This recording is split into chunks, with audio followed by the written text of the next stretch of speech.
Hi guys, welcome back to VTG stories. இன்னைக்கு நம்ம என்ன ஸ்டோரி பற்றி பார்க்க போகிறோம் அப்படின்னு பார்த்தீங்கன்னா மஞ்சுளுக்கா. நம்ம எல்லாருக்கும் பார்த்தீங்கன்னா இந்த மஞ்சுளுக்கா அப்படின்ற நேம் நல்லாவே தெரிஞ்சிருக்கும். ஏன்னா பிளே ஸ்டோரில் மஞ்சுளுக்கா அப்படின்னு சொல்லிட்டு ஒரு ஹாரர் கேம் இருக்குது. இந்த கேம் கண்டிப்பாக எல்லாருக்குமே தெரிஞ்சிருக்கும்.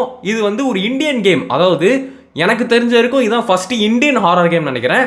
ஸோ அதனாலேயும் என்னமோ தெரியல, இந்த கேம் நிறைய பேர் டவுன்லோட் பண்ணிட்டு மஞ்சுளுக்கா அப்படின்ற நேம் செம்மையாக பயங்கரமாக ஃபேமஸ் ஆச்சு. பட் நம்ம பார்த்தீங்கன்னா தமிழ்நாடு, அதாவது சவுத் இந்தியாவில் இருக்கிறதுனால மஞ்சுளுக்கா பற்றி நம்மளுக்கு அவ்வளோ தெரியல.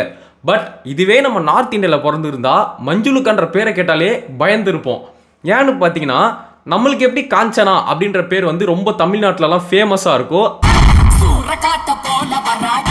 அதேமாரி தான் நார்த் இந்தியாவில் ஸ்பெசிஃபிக்காக ஒரு பேய் நேமை குறிப்பிடணும் அப்படின்னா மஞ்சுளுக்கா அப்படின்ற நேமை தான் யூஸ் பண்ணுவாங்களாம்.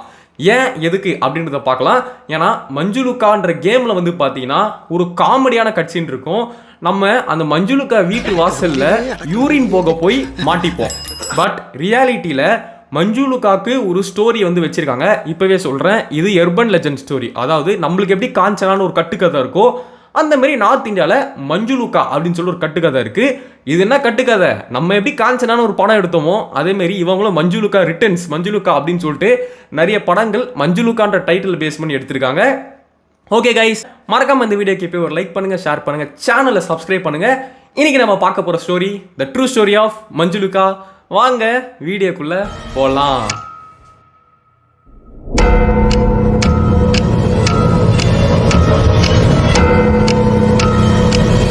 ஓகே, ஸோ இப்போ நம்ம ஃபர்ஸ்ட் மஞ்சுளுக்காவோட ஆரிஜின், அதாவது ஸ்டார்டிங் பாயிண்ட்லேருந்து பார்க்கலாம்.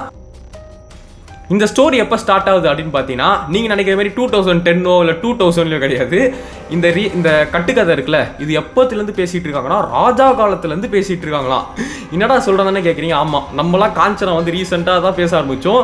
பட் நார்த் இந்தியாவில் இது ரொம்ப நாளாகவே இந்த மஞ்சுளுக்கான்ற ஸ்டோரி ரொம்ப ஃபேமஸாக இருக்குது. ஏன்னா இந்த ஸ்டோரியே ராஜா காலத்தில் நடந்த ஸ்டோரி. ஸோ இது எனக்கு கரெக்டான இயர் கிடைக்கல, அந்த மஞ்சுளுக்கா ஸ்டோரிக்கான கரெக்டான இயர் எனக்கு கிடைக்கல.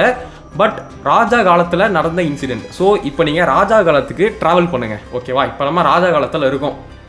ஸோ என்ன ஆகுது அப்படின்னு பார்த்தீங்கன்னா மஞ்சுளுக்கா அப்படின்றவங்க ரொம்பவும் ஒரு ஏழ்மையான குடும்பத்தில் தான் பிறக்கிறாங்க. அதாவது ரொம்பவும் ஒரு புவர் ஃபேமிலி. பட் மஞ்சுளுக்காக்கு பார்த்தீங்கன்னா ஒரு விஷயம்னா ரொம்ப பிடிக்கும். அது என்னன்னா டான்ஸ்.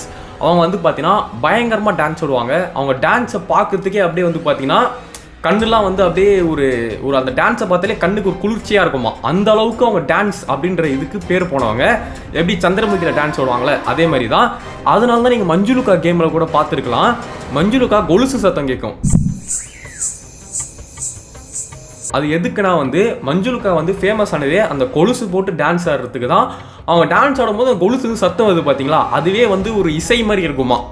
ஸோ அப்படி தான் மஞ்சுளுக்கா இருந்திருக்காங்க. ஸோ அவங்க சின்ன வயசுலேருந்தே அவங்க டான்ஸ் ஆடி ரொம்பவும் ஒரு டான்ஸ் குரூப் அப்போ இருக்கும், ஓகேங்களா? ஸோ இப்போ கூட டான்ஸ் குரூப்லாம் இருக்குது. அந்தமாரி அந்த காலத்துலேயே டான்ஸ் குரூப்லாம் இருக்கும். அவங்க பார்த்தீங்கன்னா ஒரு ஃபங்க்ஷனு, ஒரு ஈவெண்ட்டு, ஒரு மேரேஜ் அப்படின்னா அவங்க போய் அங்கெல்லாம் போய் பெர்ஃபார்ம் பண்ணுவாங்க. ஸோ அங்கே நிறைய பெர்ஃபார்ம் பண்ணி மஞ்சுளுக்கா அப்படின்றவங்க ரொம்ப ஃபேமஸ் ஆகிறாங்க அந்த ஊரில், ஓகேவா? நார்த் இந்தியாவில் ரொம்ப ஃபேமஸ் ஆகிறாங்க.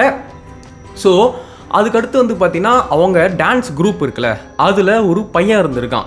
அந்த பையனுக்கும் மஞ்சுளுக்காக்கும் ஒரு லவ் வந்திருக்கு. ஸோ அவங்க ரெண்டு பேருக்கும் மாறி மாறி ரெண்டு பேருமே பிடிச்சிருந்தது. ஸோ இது பார்த்தீங்கன்னா இப்போ மஞ்சுளுக்கா நல்லா டான்ஸ் ஆடிக்கிட்டே இருக்காங்கல்ல. ஸோ அதனால் பார்த்தீங்கன்னா அந்த நேம் ஊர் ஃபுல்லாக ஸ்ப்ரெட்டாக ராஜா இருக்கார் பார்த்தீங்களா, அவரே மஞ்சுளுக்காவை டான்ஸ் ஆட இன்வைட் பண்ணுறாரு. ஸோ ராஜா காலத்துலலாம் ராஜா என்ன பண்ணுவாங்கன்னா நிறைய பேர் டான்ஸ் ஆட விட்டு அதை ரசிப்பாங்க, வேடிக்கை பார்த்து ரசிப்பாங்க. இது ராஜா காலத்தில் நடக்கிற ஒரு சாதாரண விஷயம்தான், ஓகேவா? ஸோ கும்பலாக ஒரு கேர்ள்ஸை டான்ஸ் ஆட விட்டு அவங்கள டான்ஸ் ஆடுறதை பார்த்து ரசிக்கிறது அந்த காலத்து ராஜா காலத்தில் ரொம்பவும் ஃபேமஸ். ஸோ அப்படி தான் ராஜா என்ன நினைக்கிறாரு, எது மஞ்சுளுக்கா அவ்வளோ நல்லா டான்ஸ் ஆடுவாளா, சரி எங்கே வர சொல்லு, அவளை என் எங்களை டான்ஸ் ஆட சொல்லு, நானும் பார்க்குறேன், அவங்க அந்த டான்ஸ் பேண்டே கூப்பிடு அப்படின்னு சொல்லிட்டு தான் அந்த ராஜா கூப்பிட்றாரு. ஸோ மஞ்சுளுக்காவும் ராஜா கூப்பிட்டாங்க அப்படின்ற விஷயம் தெரிஞ்சோடனே ரொம்ப சந்தோஷப்பட்டு அந்த மஞ்சுளுக்காவோட டான்ஸ் குரூப் இருக்குது பார்த்தீங்களா, எல்லாருமே ரொம்ப உற்சாகமாக ட்ரைனிங் எடுக்கிறாங்க. ராஜா கூப்பிட்ருக்காரு, நம்ம நல்லா பெர்ஃபார்ம் பண்ணணும் அப்படின்னு சொல்லிட்டு அவங்களும் அந்த குரூப்பே ரொம்ப சந்தோஷமாக ட்ரெயின் பண்ணிவிட்டு ராஜா வந்து ஸ்பெசிஃபிக்காக ஒரு டேட் சொல்கிறாங்க, இன்னைக்கு நீங்கள் வந்து டான்ஸ் ஆடணும் அப்படின்னு சொல்லிட்டு. ஸோ மஞ்சுளுக்கா குரூப்பும் இன்க்ளூடிங் மஞ்சுளுக்கா பாய் ஃப்ரெண்ட், ஓகேவா. ஸோ எல்லோரும் என்ன பண்ணுறாங்க, டான்ஸ் ஆட கிளம்புறாங்க. அதுக்கப்புறம் வந்து ராஜாவை பார்த்து அவங்க வந்து டான்ஸ் ஆட ஸ்டார்ட் பண்ணுறாங்க.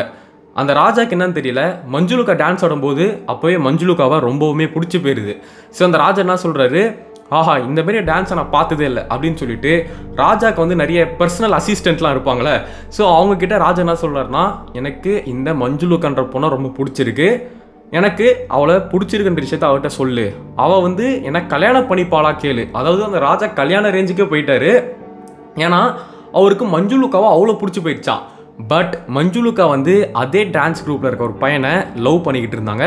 ஸோ மஞ்சுளுக்கா என்ன சொல்கிறாங்கன்னா, இல்லை எனக்கு இன்ட்ரெஸ்ட் இல்லை அப்படின்னு சொல்லிடுறாங்க. அந்த ராஜா வந்து, நான் எவ்வளோ பெரிய ராஜா, என்னையே நீ ரிஜெக்ட் பண்ணிவியா, நீ ஒரு சாதாரண டான்ஸர், உனக்கு அப்படி என்ன இது, உனக்கு என்ன, உன்னை எது தடுக்குது, என்ன உங்கள் அப்பா தடுக்கிறாங்களா, உங்கள் அம்மா தடுக்கிறாங்களா, இல்லை காசு தான் தடுக்குதா, என்கிட்ட இல்லாத காசா, என் கூட வந்தால் நீ ராஜா மாதிரி வாழலாம், நானே ஒரு ராஜா தான் அப்படின்னு வந்து ராஜா சொல்ல, நான் வந்து இவனை லவ் பண்ணுறேன், அதாவது அந்த டான்ஸ் குரூப்பில் ஒருத்தர் இருக்கால அவங்க சொல்கிறாங்க, நான் இந்த பையனை தான் லவ் பண்ணுறேன் அப்படின்னு வந்து சொல்லிடுறாங்க. அந்த விஷயம் தெரிஞ்சோடனே ராஜாவுக்கு செம்மக்கம் வருது. அவர் அதுக்கு அடுத்த நாள் மஞ்சுளுக்காவுக்கு தெரியாமல் அவர் வந்து 2-3 அடியால விட்டு மஞ்சுளுக்காவோட பாய் ஃப்ரெண்டை போட்டு தள்ளுறாரு. போட்டு தள்ளிட்டு மஞ்சுளுக்கா கிட்ட போயிட்டு, அதான் பாய் ஃப்ரெண்ட் செத்து போயிட்டான்ல, இப்போ வந்து என்னை கல்யாணம் பண்ணிக்கோ அப்படின்னு சொல்ல, மஞ்சுளுக்காக்கு வந்து தெரிஞ்சிருது இந்த ராஜா தான் வந்து நம்ம பாய் ஃப்ரெண்டை சாகடிச்சிருக்காரு, நம்ம கல்யாணம் பண்ணுன்ற ஒரே ஒரு காரணத்துக்காக கொண்டிருக்காருன்ற விஷயம் மஞ்சுளுக்கா தெரிஞ்சிச்சு. மஞ்சுளுக்கா வந்து சரி கொஞ்ச நேரம் எனக்கு டைம் கொடுங்க அப்படின்னு சொல்லிட்டு வீட்டுக்கு போகிறாங்க. வீட்டுக்கு போயிட்டு என்ன பண்ணுறாங்கன்னா, பாய்சன் குடித்து இறந்து போயிடுறாங்க. ஸோ ஏன்னா வந்து அவங்க பாய் ஃப்ரெண்டை கொண்டுட்ட அந்த டிப்ரெஷனில் அவங்க இறந்து போயிடுறாங்க. அதுக்கப்புறமா மஞ்சுளுக்கா வந்து ஆவியாகி அந்த கிங்கை கொல்றாங்களாம். ஸோ இப்படி தான் வந்து அந்த ஆரிஜின் போகுது. இது வந்து ஒரு டைப். இன்னும் சில பேர் என்ன சொல்லுவாங்க, மஞ்சுளுக்கா வந்து அந்த கிங்கோட உடம்புக்குள்ளே பூந்துருச்சு அந்த ஆவி அப்படின்னு சொல்லி அந்த மாதிரி வந்து ஸ்டோரி போகும். பட் அந்த மஞ்சுளுக்கா வந்து ஆவியை கிங்கை கொண்டுடுறாரு இப்படின்னு வந்து 2 எண்டிங் இருக்குது. ஒன்று எண்டிங் வந்து மஞ்சுளுக்கா ஆவியை அந்த கிங்கை கொல்றது, இன்னொரு எண்டிங் வந்து அந்த கிங் உடம்புக்குள்ளே பூடுறது அப்படின்ற மாதிரி 2 வகையான கட்டுக்கதை பரவிட்டு இருந்தது. இந்த ஸ்டோரி வந்து ரொம்பவும் ஃபேமஸ் ஆகிடுச்சு. ஸோ நார்த் இந்தியாவில் குழந்தைக்கு சாப்பாடு ஊட்டணும்னா, மஞ்சுளுக்கா வந்துடும், மஞ்சுளுக்கிட்ட போட்டு கொடுத்துருவேன் அப்படின்னு சொல்லி தான் பயமுறுத்தி சோறு ஊட்டுவாங்க போல இருக்குது. ஸோ இங்கே காஞ்சனா மாதிரி அங்கே வந்து மஞ்சுளுக்கா. ஸோ இதை பேஸ் பண்ணி தான் மஞ்சுளுக்கான்னு சொல்லிட்டு படம் வந்திருக்கு. மஞ்சுளுக்கான்னு சொல்லிட்டு கேமே உருவாக்கி நம்ம சவுத் இந்தியாவில் வந்து இதை பேசுகிற அளவுக்கு இந்த கேம் வந்து ஃபேமஸ் ஆகிருக்கு. ஸோ கைஸ், நீங்கள் என்ன நினைக்கிறீங்க, இந்த மஞ்சுளுக்கா ஸ்டோரி எப்படி இருந்துச்சு அப்படின்றத மறக்காமல் கமெண்ட் செக்ஷனில் கமெண்ட் பண்ணுங்கள். ஸோ நாளைக்கு என்ன கேம் பிளே வீடியோ, கேம் பிளேனே வருது கைஸ். நாளைக்கு என்ன ஸ்டோரி, நாளைக்கு இல்லை அடுத்து என்ன ஸ்டோரி போடலான்றத கமெண்ட்டில் சொல்லுங்கள். இந்த மஞ்சுளுக்கா ஸ்டோரியை ஒருத்தர் ரொம்ப நாளாக கமெண்ட்டில் கேட்டுகிட்டே இருந்தார். ஸோ அதனால தான் நான் நிறைய இடத்துல தேடி தான் இந்த ஸ்டோரி எடுத்திருக்கேன். ஸோ இந்த எர்பன் லெஜெண்ட் எப்படி இருந்தது கமெண்ட்டில் சொல்லுங்கள். பாய் ஃப்ரம் வில்ஜி ஸ்டோரிஸ். பாய் கைஸ், பாய்.